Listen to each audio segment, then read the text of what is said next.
मित्रांनो, दिग्गज क्रिकेटर्स वीरेंद्र सेहवाग आणि गौतम गंभीर हे चांगले मित्र समजले जातात। दोघांनी अनेकदा भारताला आश्वासक सुरुवात करून देत भारताच्या विजयात मोलाचे योगदान दिले आहे। दोघेही भारताचे मॅच विनर खेळाडू। मात्र नुकतेच एका इंटरव्ह्यूमध्ये सेहवागने गंभीरवर निशाणा साधला आहे। गंभीर भारताचे हेड कोच असताना सेहवागने भारतीय संघातील सर्वात मोठा कच्चा दुवा सांगितला आहे। गौतम गंभीर यांना आपल्या पहिल्या दौऱ्यात मानहानीकारक पराभव पाहावा लागला।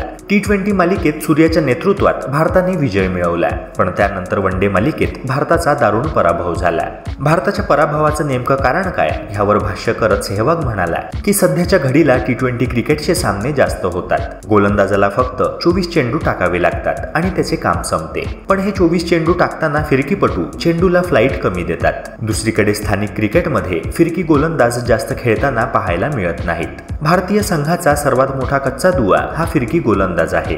एकेकाळी भारताचा संघ हा फिरकी गोलंदाजांसाठी ओळखला जायचा। अश्विन पर्यंत ही परंपरा पाहायला मिळाली, पण सध्याच्या घडीला चांगला फिरकी गोलंदाज पाहायला मिळत नाही। भारताचा श्रीलंकेतील वनडे मालिकेत पराभव झाला, त्याला कारण हे फिरकी गोलंदाज होते।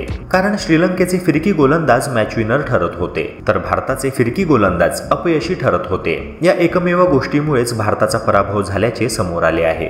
गौतम गंभीर याच्यावर सेहवागने अप्रत्यक्षपणे हा निशाणा साधलेला आहे। त्यामुळे गंभीर ही गोष्ट किती गांभीर्याने घेतो आणि त्यामध्ये कसा बदल करतो हे पाहणे उत्सुकतेचे असेल। मित्रांनो, सेहवागच्या ह्या वक्तव्यावर तुमचे काय मत आहे? कमेंट सेक्शनद्वारे नक्की कळवा।